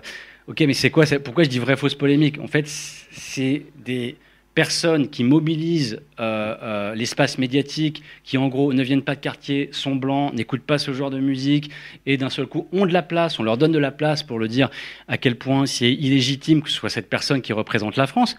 Je ne juge pas sa musique, juste ce que je dis, c'est que c'est la personne qui vend le plus, qui est le plus écoutée en France. Après, on aime, on n'aime pas, je ne suis même pas dans ce jugement-là, mais elle est centrale en fait. Donc si vous voulez prendre l'artiste la plus connue mondialement, française, femme, c'est elle en fait. Donc quelle est cette place-là? Ça dit des choses en fait, le genre musical, le numéro 1 en France, maintenant, c'est le rap. Et c'est le rap, entre guillemets, de quartier. Donc, en fait, tout ce qui vient aussi des quartiers, en réalité, c'est central, en fait, dans la conscience collective française. Sauf qu'il y a un défaut de représentation, il y a un défaut de... Alors, ça, c'était un geste important du livre. Il y a une surreprésentation faussement positive des quartiers dans, vous voyez, le joueur de foot, le chanteur de rap, voilà, des espèces de success stories un peu néolibérales. En fait, il y a plein d'autres micro-success stories qui, de notre point de vue à nous, sont beaucoup plus extraordinaires, beaucoup plus folles et joyeuses et humaines. Et en fait, c'est aussi ces histoires-là qu'on raconte dans ce livre-là. C'est voilà, l'histoire de Rabia, qui est incroyable, voilà, qui travaille dans l'armée, qui a quitté son père à 15 ans parce que voilà, a été exploité, etc., et qui devient cette personne hyper centrale dans le quartier, et qui est militaire, etc. On raconte sa vie, et sa vie, elle est incroyable. Et des petites vies, entre guillemets, comme ça, il y en a des milliers, en fait. Et à l'échelle du pays, elles sont extrêmement réelles. Donc, on peut voir le verre à moitié vide, on peut voir le verre à moitié plein, et il faut aussi voir le verre à moitié plein. Et ce livre est un hommage aussi au verre à moitié plein, parce qu'on n'est pas au Brésil, on n'est pas en Argentine, on n'est pas aux États-Unis, on est en France, dans un pays qui est quand même beaucoup attaqué sur les services publics, mais quand même un pays qui garantit un certain nombre de choses, aussi dans les quartiers. Alors ça, c'est de plus en plus compliqué, mais ça produit des effets. Sauf que ces effets-là, ils sont lents, ils sont longs. C'est des gens qui quittent Grigny, qui vont déménager à 15 km, qui vont travailler dans la comptabilité, je sais pas, la SNCF, etc., qui achètent un pavillon, qui sont 100% intégrés. Hein, j'aime pas du tout ce mot-là, mais ça existe, et c'est le produit de l'école, et c'est le produit de tout ça. Donc on voit toutes ces trajectoires-là. Et c'est vrai que d'ailleurs, peut-être la fratrie, et je m'arrêterai là-dessus, qui symbolise le plus finalement de manière et qu'on a choisi comme ça comment dire, un peu de mettre en valeur entre le début du livre et la fin du livre. Un personnage qui prend beaucoup de place au début du livre, et dans mon livre précédent, c'est Amédi Coulibaly. Voilà, donc voilà, dans la famille Coulibaly, il y a Amédi. Il y a aussi Maïmouna Coulibaly. Et on termine le livre avec Maïmouna Coulibaly. Maïmouna Coulibaly, si vous ne connaissez pas son parcours, je vous renvoie au livre, mais c'est quelqu'un qui avait une existence publique bien avant son frère, une danseuse, chorégraphe, qui a inventé la boutithérapie, qui a écrit un livre, qui a subi vraiment des violences de genre très très fortes. Et quand je dis ça, j'euphémise. Tout est dans le livre. Et on termine aussi avec elle. Et on termine avec son parcours de quelqu'un qui crée, de quelqu'un qui s'est relevé un peu au centuple, parce qu'elle a quand même beaucoup subi de choses. Et c'est ça aussi, Grigny. C'est aussi c'est Amédi, c'est Maïmouna. Et donc, voilà, qu'est-ce que ça raconte aussi des tensions et des contradictions, évidemment, de ce genre de lieu. Et j'arrêterai là, mais il y a un geste aussi dans le livre qui est... mais merci de ce mot-là pour l'humanité. C'est-à-dire que, voilà, on est sociologue, donc on fait de la science, et c'est pas un gros mot, hein. On vit une période où la science, apparemment, c'est mal. Donc, on a une démarche scientifique, mais on fait des sciences sociales, des sciences humaines. Et nous, ce qui nous intéresse aussi dans ce travail-là, c'est cette dimension fortement humaine et des choses qu'on peut aussi relayer dans ce genre d'enquête et je crois que c'est scientifique de le faire, si vous me demandez mon avis, mais c'est aussi de montrer en fait toute cette dimension humaine et en fait de joie. C'est un livre, le dernier paragraphe du livre, c'est la question de la joie, mais pas une joie, c'est une joie incarnée, c'est une joie, on sait ce qu'on partage quand on est joyeux à Grigny et voilà, et le livre, il a aussi ce geste-là, c'est-à-dire que c'est un livre qui a été qu'on a souhaité partager avec les habitants et les habitantes, et puis qui, voilà, maintenant il est sorti, qui nous amène avec les habitants et les habitantes dans plein d'endroits aussi, et donc ça continue à vivre, quoi, puisque c'est humain. Ça m'a fait penser à la fin à cette phrase, alors évidemment, comparaison n'est pas raison, qui était une phrase de Queneau qui expliquait qu'au fond, la banlieue, c'était pas forcément merdant. La parole est à la salle. Il suffira de lever le doigt et je vous passerai le micro. Oui. Une question toute simple. Oui. Comment expliquez-vous que la communauté asiatique réussisse mieux? C'est vrai sur Aubervilliers, c'est vrai sur Bobigny, c'est vrai sur Lagny, Seine-et-Marne, que toute communauté sahélienne ou maghrébine, tant sur le plan des résultats scolaires que des métiers, que de l'absence de violence ou de réduction de violence dans le vivre ensemble? Oui, alors, C'est une question un peu complexe et un peu. Alors, il se trouve qu'à Grigny, la communauté asiatique est pas extrêmement présente. Donc, c'est pas un point central du livre. Mais alors, à cette question-là, on peut dire un peu oui, un peu non. C'est-à-dire, en fait, déjà, communauté asiatique, c'est un peu compliqué parce qu'il y a des pays très très différents. Il y a des rapports d'émigration très différents. Vous avez peut-être compris avec mon nom, je suis à moitié vietnamien. Donc, je dirais déjà en fonction des pays de l'Asie, il y a des rapports sociaux à la migration qui sont très différents. Est-ce qu'on réussit nécessairement mieux à l'école ou pas? Alors, là aussi, oui et non. Alors, il y a une partie de immigration asiatique qui réussit mieux pour tout un tas de choses liées à la socialisation, en fait, je dirais familiale et scolaire antérieure. Et là, notamment avec l'Afrique subsaharienne, il y a en fait des rapports de socialisation éducative qui sont assez différents et qui ont des effets. Ça, je serais assez d'accord avec ça. Mais il y a aussi plein d'enfants de l'émigration asiatique et notamment chinoise qui réussissent pas du tout à l'école et qui sont complètement invisibilisés, qu'on voit pas du tout, et qui des fois vont même pas à l'école. Donc en fait, quand on regarde les travaux, et je peux renvoyer, aux travaux de Simen Wang, etc. Il y a beaucoup de travaux là-dessus. Il y a un peu deux types d'immigration. Dans l'immigration entre guillemets asiatique, il y a des gens qui oui, en fait. Pour des rapports liés aussi au rapport à la lecture, etc. Enfin, c'est des choses qu'il faudrait développer, mais bon, ça s'explique. Et donc là, je serais un petit peu d'accord avec vous. Mais il y a aussi beaucoup de choses qui sont liées à très souvent, en fait, et là, ça permet parfois aussi de déculturaliser les choses. Quand on voit ce qu'on appelle les réussites improbables, en fait, en sociologie de l'immigration, c'est-à-dire des réussites qui, quand on regarde la classe sociale, on s'aperçoit que statistiquement, ça marche pas. Un truc qui est quand même qu'on retrouve dans plein de trajectoires migratoires, c'est quand vous avez eu des parents qui ont eu un rapport entre guillemets contrarié à l'école, c'est-à-dire qui était par rapport à leur pays d'origine, qui était dans une socialisation scolaire et un rapport à l'école assez appétant et assez positif, etc. Et en fait, du coup, qui connaissent un peu déjà le jeu scolaire, etc. Et qui très très tôt, très très vite, ont cette conscience très forte que non seulement il faut reporter en fait un peu sa frustration et ses déceptions sur les enfants. Ça, c'est valable aussi des enfants issus de l'immigration, notamment algérienne. Les travaux de Sayad ont très bien montré ça. Mais par contre, ces parents n'ont pas les connaissances et les moyens, en fait, d'accompagner.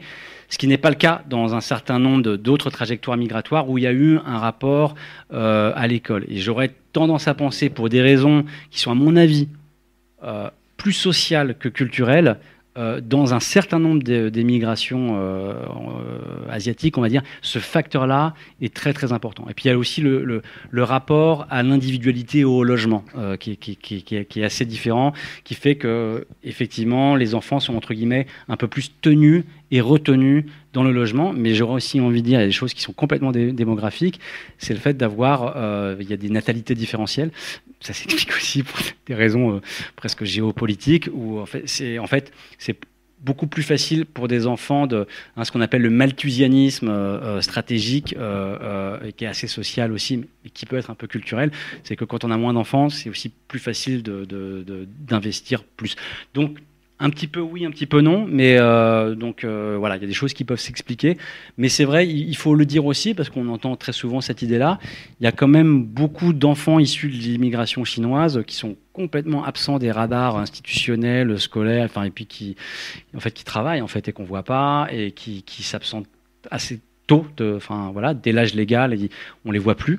Il y a beaucoup d'immigration illégale, etc. Et donc ça existe aussi. Donc voilà,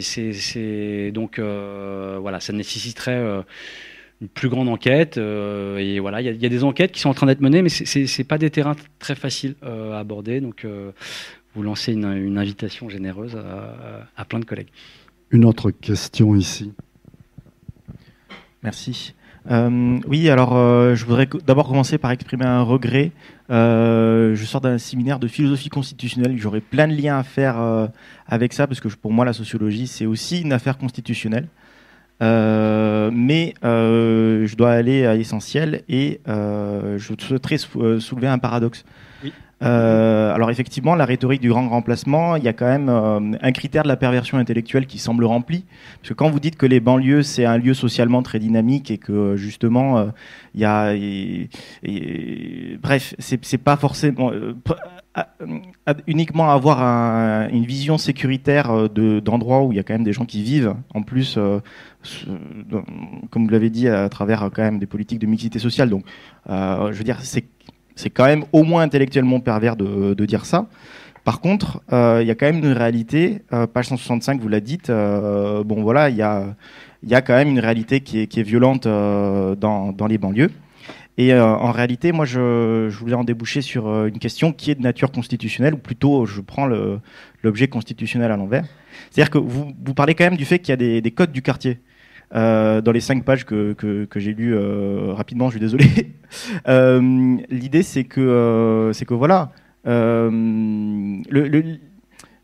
la façon de contrer la rhétorique du Front National, au final, c'est de dire, enfin du Front National, je vous rassemble, bon bref, c'est de dire que le territoire, on peut pas l'objectiver. On peut pas l'objectiver, ça fonctionne pas. Il y a toujours X réalités, voilà. Par contre, effectivement, il peut y avoir des endroits où on rentre dans des anticonstitutionnalismes. Mais pour le coup, c'est à construire. Est-ce que vous partagez ce point de vue, qui d'ailleurs est soutenu par, je pense, au moins des thèses. Après, il y a des paradigmes à construire, etc. C'est peut-être des méga catégories, mais voilà. Est-ce que vous pourriez en dire plus sur ce que vous, peut-être de loin, je sais pas, vous comprenez de cette notion d'anticonstitutionnalisme, mais aussi quelque part de la réalité de terrain que vous avez pour le coup côtoyé de près. Et voilà, il y a eu des situations violentes que vous avez dû voir et qui néanmoins sont complètement contrebalancées par un autre paradoxe qui est que oui, il y a aussi des enfants. Il y a aussi des enfants et il y a aussi de l'innocence dans tout ça. Et c'est voilà, je retombe au final sur ce fait qu'on peut pas objectiver un territoire. C'est pas possible. Il y a trop de gens, il y a trop de territoires, et du coup là derrière la rhétorique du Front National, elle tombe parce que juste ça tient pas debout. Voilà. Merci pour. Est-ce que je dois répéter la question ? Alors je suis pas sûr d'avoir tout compris, mais je vais essayer. En tout cas, alors. Juste pour préciser, alors c'est quand même un peu pour ça qu'on a passé 10 ans et que le livre fait 400 pages. C'est-à-dire que c'est pas un livre qui fonctionne de manière binaire. C'est bien, c'est pas bien, il y a de la violence, il n'y a pas de violence. En fait, cette question de la violence, on la prend, alors de ce que je comprends, de l'illégalité et de l'anticonstitutionnalité. Aussi, si on va jusqu'à ce que j'ai cru comprendre de l'intervention, ça c'est quelque chose qu'on prend très au sérieux. C'est-à-dire on n'est pas du tout en train de dire il n'y a pas de violence. La violence, elle est extrêmement présente. La notion d'illégalité, elle est extrêmement présente. Il y a un chapitre entier qui s'appelle « Arbitraire et dépendance rapprochée ». Où on théorise ça en fait. Où on dit voilà, en fait, on est dans une logique où il n'y a que de l'arbitraire, parce qu'il y a un problème du rapport à la loi, mais qui n'est pas que lié. Il y a ce qu'il y a 2 chemins, au fait que les gens ne respectent pas la loi, mais aussi lié au fait que en fait, le niveau par exemple, de service public à Grigny, il est hors la loi, entre guillemets, par rapport. Donc, tout ça, on le théorise et on le travaille. Il n'y a pas du tout sur ce qui est vraiment des scènes très, très violentes et la violence du quotidien, tout est dans le livre. Donc, en fait, on n'est pas... Et donc, moi, j'invite les fous furieux, les idéologues du Front National, les gens qui, je sais pas, Oberton, violence orange mécanique. Enfin, la question de la violence, on la traite, mais beaucoup plus que ces gens-là. Nous, on y est, on la documente. Il y a des pages entières et du coup, c'est pour ça qu'on a écrit un livre. Parce qu'en fait, là, je vais pas vous le résumer, mais pour vous donner un exemple, il y a un règlement de compte dans le quartier, il y a 2 gamins qui se font tuer on est là ce jour-là et on traite tout ça, le avant, le après, qu'est-ce que ça raconte. Donc, oui, il y a beaucoup de paradoxes par rapport à ces questions-là. Et la violence, elle est extrêmement présente, mais on la travaille, on la caractérise. Alors c'est là où je ne suis pas tout à fait d'accord avec vous. Quand vous dites qu'on ne peut pas objectiver, ça dépend ce qu'on entend par objectiver. Quand on est sociologue et ethnographe et qu'on travaille sur la violence, justement, il y a je vous renvoie à l'introduction, où il y a 5 pages où on théorise ça, justement. En fait, c'est quoi, quand vous êtes sociologue et ethnographe, travailler sur la violence? La violence, c'est ultra compliqué. D'un point de vue des sciences sociales, c'est un mot qui est extrêmement mou, malléable, qui renvoie à plein de théories. Et en fait, ça veut tout et rien dire. Quand vous dites violence, du point de vue des sciences sociales, ça renvoie à des corpus théoriques très différents, très compliqués.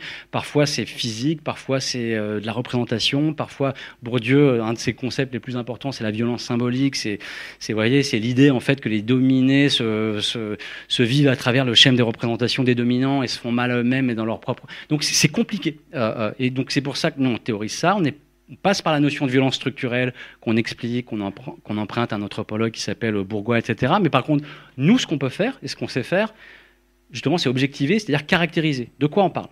De quoi on parle et de quoi on peut parler, mais avec nos limites. Nos limites, c'est qu'on n'est pas omniscient, c'est qu'on n'est que deux, mais on a passé 10 ans quand même, et donc, du coup, je vous renvoie quand même à la lecture des choses, parce que du livre, et je serais heureux, si vous avez envie de le lire, qu'on échange ensuite avec... parce qu'en fait, il se trouve, à la rentrée, je suis invité dans un colloque de juristes et de constitutionnalistes sur ces questions-là, précisément, de juristes qui ont lu le livre et qui ont envie d'avoir ce dialogue-là, qui est hyper... enfin, pour moi, qui est fondamental, donc je trouve que c'est bien, mais voilà, on fait l'effort de caractériser les choses et de le faire, vous voyez, de manière... un truc typique, par exemple, sur les violences de genre, qui sont extrêmement présentes dans un contexte comme celui de Grigny, mais qui va, d'un point de vue idéologique et rhétorique, très souvent être utilisé par l'extrême droite. Ça, il y a une sociologue qui travaille en Angleterre, qui s'appelle Sarah Farris, qui a montré qu'en fait, il y avait une rhétorique fémonationaliste. En fait, en gros, on dit que les étrangers, en gros, ils violentent plus les femmes que les Français, pour aller vite, ou que les nationaux. Et donc, bon, ce qui n'est pas prouvé d'ailleurs, là, on vit une période MeToo, on voit bien que... Voilà, en fait, c'est des rapports à la violence qui sont très, très différents. D'ailleurs, de ce point de vue-là, c'est super intéressant, parce que les violences qui sont le plus publicisées depuis la séquence MeToo dans l'espace public, c'est des violences bourgeoises. Hein. Vous avez remarqué? Pourquoi? Pour 2 raisons essentielles. Première raison, c'est que les femmes qui dénoncent ces violences sont des femmes qui sont bourgeoises et qui, en fait, ont les dispositions et le capital pour pouvoir s'exprimer publiquement. C'est pour ça qu'on a toutes ces affaires. Et donc, c'est pour ça qu'on en entend plus parler que les violences commises dans les milieux populaires. Et parce qu'en fait, très souvent, ça touche des puissants. Et que voilà, il y a un jeu médiatique où on aime voir tomber les puissants. Donc, si on travaille à fond toutes ces questions-là, il y a beaucoup de choses à dire. Mais par contre, vous voyez, notre réflexe à nous, c'est pas un réflexe idéologique de dire ah bah non, à Grigny, il n'y a pas de viol. Ah bah non, à Grigny, il n'y a pas de... Non, il y a des trucs terribles et qu'on documente, dont on essaye d'expliquer la logique. Et juste pour vous donner un exemple, mais c'est pour ça, enfin, je suis désolé, hein, il faut lire le livre, parce que c'est un livre, quoi, en fait. Et on peut pas, c'est un médium particulier, mais juste sur un truc qu'on peut objectiver, pardon, à un moment, j'en ai pas parlé, mais à Grigny 2, il y a tout un truc de marchand de sommeil. C'est-à-dire, c'est des gens qui ont acheté on détaille ça, et ça montre des liens justement avec des gens qui viennent plutôt d'un milieu cadre, qui achètent des appartements, qui les sous-louent à la découpe et qui mettent les femmes dans des situations de précarité, de violence terribles. Hein. C'est-à-dire, pour 300 €, vous partagez une chambre avec un rideau de douche avec des hommes. Vous voyez, vous êtes sans papier, c'est compliqué. Donc, par exemple, une situation de violence et qui pose la question de c'est quoi la violence et comment on fait pour l'objectiver. À un moment donné, une dame qui vient de Grigny 2, qui arrive par ricochet au service de la mairie qui est censé, entre guillemets, recueillir les plaintes de violence de genre, etc., qui arrive, la tête rasée avec son enfant, en disant là, on vient de me raser la tête, etc., parce que j'ai pas payé mon loyer, et je vais être mise à la rue, elle n'a pas de papier. Et en fait, cette femme-là, par exemple, et donc à ce moment-là, la personne qui reçoit cette plainte-là est horrifiée, évidemment, et on se rend compte dans le discours de la personne que le fait qu'on lui ait rasé la tête devant son enfant, ça, elle ne perçoit pas ça comme une violence. C'est pas ça qui est violent pour elle. elle, ce qui est violent, c'est qu'elle a peur de perdre son logement. Et en fait, là, on pourrait parler de violence symbolique, enfin, on le fait pas, mais pour elle, entre guillemets, ils ont raison, les hommes qui ont fait ça, parce qu'en fait, elle dit, mais j'ai pas encore mon salaire, et c'est vrai que je n'ai pas payé. Et vous voyez, là, on est typiquement, donc ça, c'est quelque chose dont on peut dire que ça existe. On essaie de l'objectiver, et on l'objective, c'est ça, objectiver, c'est montrer qu'est-ce qui se passe.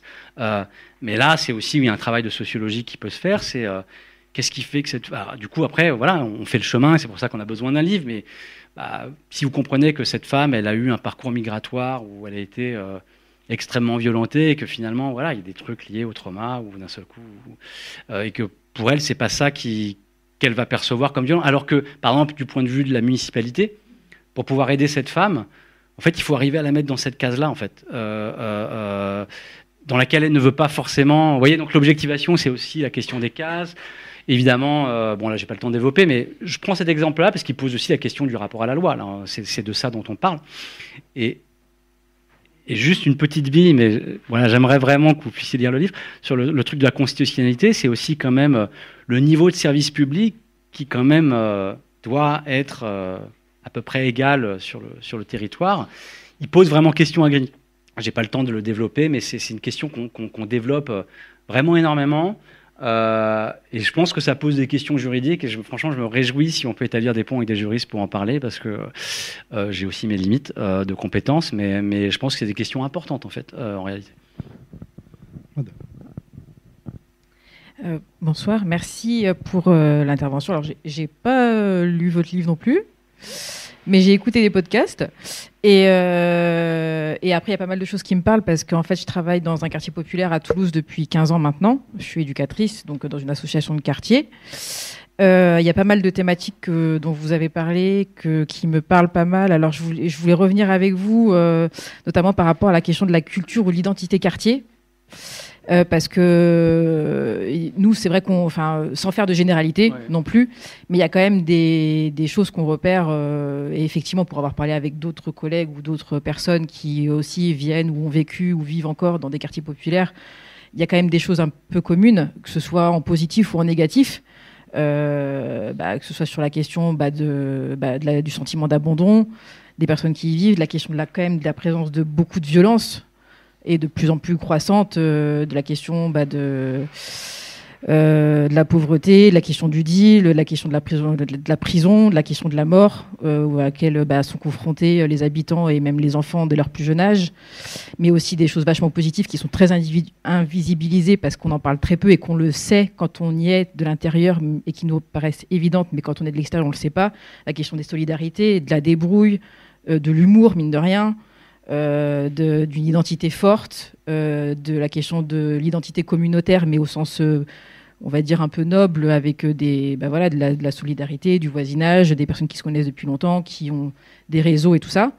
Donc ça, moi, je voulais savoir si ça ressortait un peu dans votre étude, la question des codes que vous repérez. Et après, autre question, c'était par rapport à plus l'organisation de l'espace public, ce que vous avez pu repérer avec l'impact que ça a sur, on va dire, la vie des habitants. Est-ce que vous avez repéré une évolution de l'organisation des espaces publics plus ou moins présents, des terrains de sport, des lieux de rencontre aussi, après avec l'occupation aussi des forces de l'ordre de plus en plus, nous c'est ce qu'on repère aussi avec l'occupation des forces de l'ordre sur l'espace public, qui fait que l'occupation de l'espace public n'est pas du tout le même, le sentiment des habitants n'est pas du tout le même.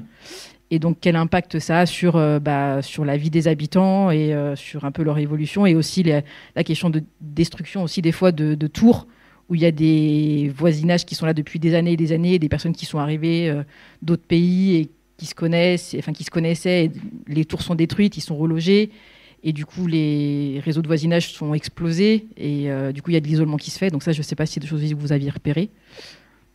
Voilà. J'ai envie de dire tout ça est un peu dans le livre, donc évidemment il y a plein de... Non mais c'était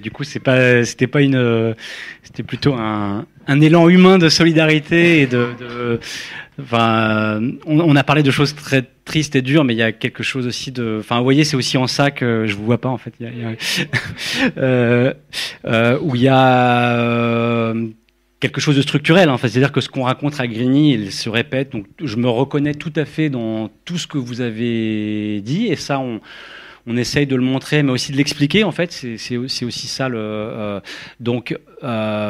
fait, je pourrais rebondir sur chacun des points, essayer de vous donner des pistes d'explication. Donc ça, mais c'est complètement évoqué. Et par contre, il y a 2 ou 3 éléments sur lesquels je vais rebondir, parce que vous avez un peu plus insisté. Alors, la question des codes des quartiers et culture de quartier. Alors, c'est pas exactement notre vocabulaire. Et je sais que le monsieur tout à l'heure, il a cité une page, mais c'est une page où on renvoie à quelqu'un qui parle des codes du quartier, etc. Enfin, mais du coup, c'est important aussi de faire attention au vocabulaire, parce que ça peut laisser penser le truc du code de quartier, qui aurait une culture ultra spécifique du quartier dont on ne s'échapperait pas.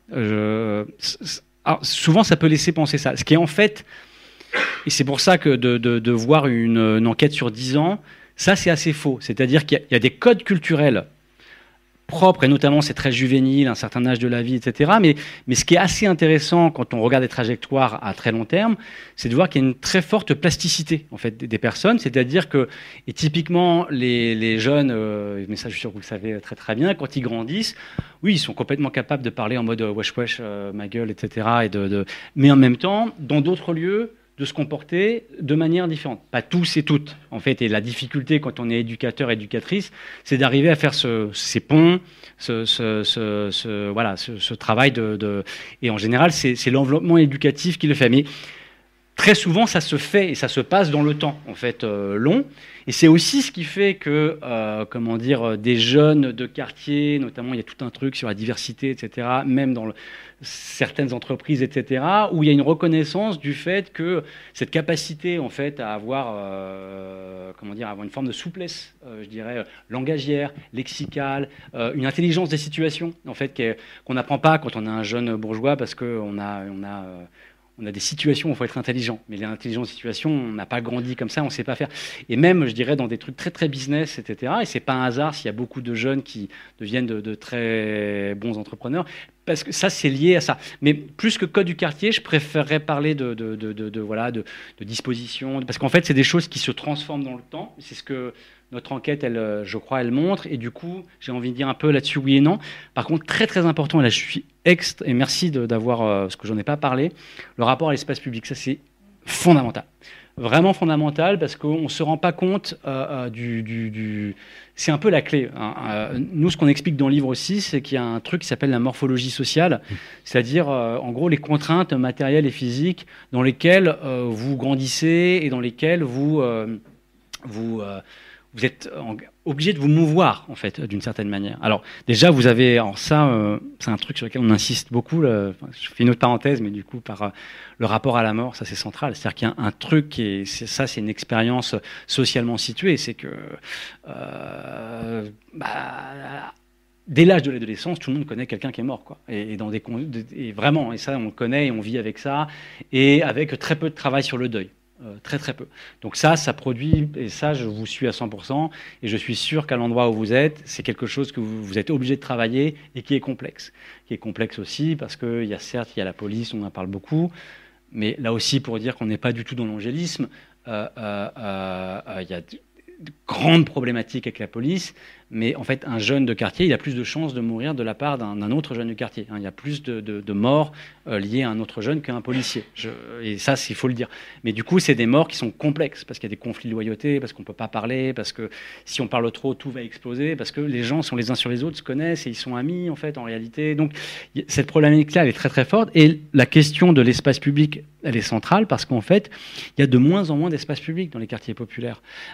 Et notamment, il y a tout un chapitre qui porte sur le foyer, où on montre justement que, vous voyez, les choses sont matérielles, mais les femmes qui arrivent, entre guillemets, à s'émanciper, à trouver une voie dans l'espace public, à trouver place dans l'espace public, alors qu'elles n'ont pas forcément le capital culturel, etc., c'est des femmes qui, en fait, ont des foyers, on explique, semi-ouverts. C'est-à-dire c'est des gens qui invitent d'autres personnes chez elles. C'est des gens qui vont utiliser, et ça j'imagine que vous connaissez ça très bien, le peu du salon ou de la cuisine qu'on a, où il y a beaucoup de passages.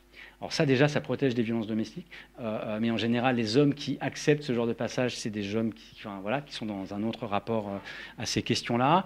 Et c'est en fait, c'est des lieux où on va faire du commun, c'est des lieux où on fait autour des trucs qui ont l'air tout bêtes, la cuisine, etc., où il y a du politique, en fait. Et ça, c'est important parce qu'il n'y a pas beaucoup d'espace public, il y en a de moins en moins. Vous avez parlé du rapport à la police, et ça, c'est évident, mais aussi le fait qu'il y ait de moins en moins d'argent public, donc des centres qui ferment, et ça, c'est extrêmement important. Et dans le livre, ça, c'est quelque chose qu'on défend très, très fortement, c'est-à-dire que, du point de vue des pouvoirs publics, c'est que, et je suis sûr que je prêche une convaincue, en tout cas je l'imagine, c'est que, par exemple, les centres sociaux, les lieux d'accueil, on va dire, qui sont des lieux publics. Hein, par exemple, à Grigny, il y a très peu de cafés, donc voilà, des lieux où, notamment, très important pour les femmes, notamment, quand on veut se dire des choses, ce qu'on appelle la sororité, etc., entre soi, etc., si vous n'avez pas le salon bourgeois, si vous n'avez pas le café, comment vous allez parler avec vos copines, etc. Et nous, on a vu que les lieux, on va dire, d'accueil généraux, il y a plein de choses qui se passent dans les couloirs, dans les salles de réunion. En fait, c'est pas les réunions qui comptent, mais vous le savez très bien, j'imagine, des femmes ou des hommes qui vont dire ouais, on ne peut pas prendre cette salle-là. Mais oui, il n'y a personne, vas-y. Et là, il y a des choses qui se disent, il y a des choses qui se passent. Et c'est là où on peut faire Il y a aussi une rationalisation de l'espace d'habitation. On a tout fait pour éradiquer l'espace public des constructions d'habitat. Alors, il y a un sociologue états-unien, enfin, il est anglais et américain, qui s'appelle Richard Sennett, qui a montré ça dans un livre qui s'appelle Les tyrannies de l'intimité. Il montre comment, à partir des années 70, d'un seul coup, au niveau de l'architecture, on change l'architecture et voilà, on élimine tout ce qui peut être collectif parce qu'en fait, c'est de la perte de place et c'est donc de la perte d'argent. Et notamment la question des ascenseurs qui arrivent. Et ça fait que il y a un chapitre qui s'appelle Des vies cloisonnées. On montre que en fait, les gens finalement se rendent compte pas tant que ça. Et ils se rendent compte souvent en situation de crise quand il faut s'entraider. Parce qu'en fait, on est obligé de s'entraider parce que vous savez aussi que si vous aidez quelqu'un, vous serez aidé plus tard. Et en fait, vous n'avez pas le choix, d'une certaine manière. Donc, mais du coup, ça crée des relations à la fois très fortes, mais un peu étranges, où les gens s'entraident dans des situations d'urgence avec un passé, un passif commun très très fort, très chargé, et en même temps où on ne se connaît pas si bien que ça, en réalité. Et donc ça, c'est le rapport à l'espace public. Et quand même, je dirais, l'architecture et la politique néolibérale qui fait en sorte qu'on se rencontre le moins en moins les uns les autres. Voilà.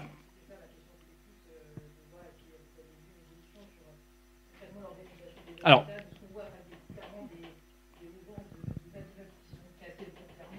ouais, alors à Grigny, c'est particulier. Pourquoi ? Parce qu'en fait, au départ, c'est un enfer. Enfin, alors, à la Grande Bande, c'est beaucoup plus facile qu'à Grigny 2, mais il y a plein de problèmes. Mais la différence à Grigny, c'est que, en fait, vous avez un maire qui est très conscient de ça et qui a fait des sciences sociales. Donc du coup, qui est un peu, c'est important de le dire, parce qu'en fait, on a beaucoup de dirigeants, ils savent pas ce que c'est que la science sociale, ils savent pas ce que c'est que la sociologie, donc ils passent leur temps à dire que les sociologues, c'est des woke, etc. Mais tout simplement parce oui, notre métier, c'est un peu de déconstruire ce que c'est que le pouvoir, mais ça s'appelle, bon, bref. Mais lui, il est assez sensible à ça, et donc il y a une politique urbaine. Alors on va voir ce que ça donne, hein, c'est compliqué, mais où il essaye de construire. Les quartiers sont très excentrés les uns des autres, et donc il y a un problème à Grigny, c'est qu'il n'y a pas de lien entre les quartiers, il n'y a pas de cœur de ville.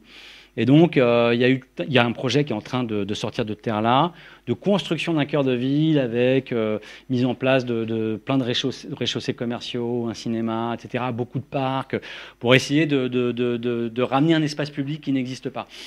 Bon, après, on va voir, mais il se passe des choses, on va voir si ça peut être un laboratoire ou pas. Mais c'est fondamental, en fait. Bien. Eh bien, nous allons devoir arrêter là. Remercier Fabienne Truong. Merci. Invité à lire et à faire lire, donc, grands ensembles. Et vous verrez, il n'y a pas de faute dans le titre. Hein, c'est grand, mais ensemble, c'est pas au pluriel. Mais bon, il n'y a pas de faute. Voilà. Donc, à la découverte, vous pourrez réécouter cette rencontre dans quelque temps dans les podcasts d'Ombre Blanche, grâce à nos amis de Radio que nous remercions, sans qui ces podcasts n'existeraient pas.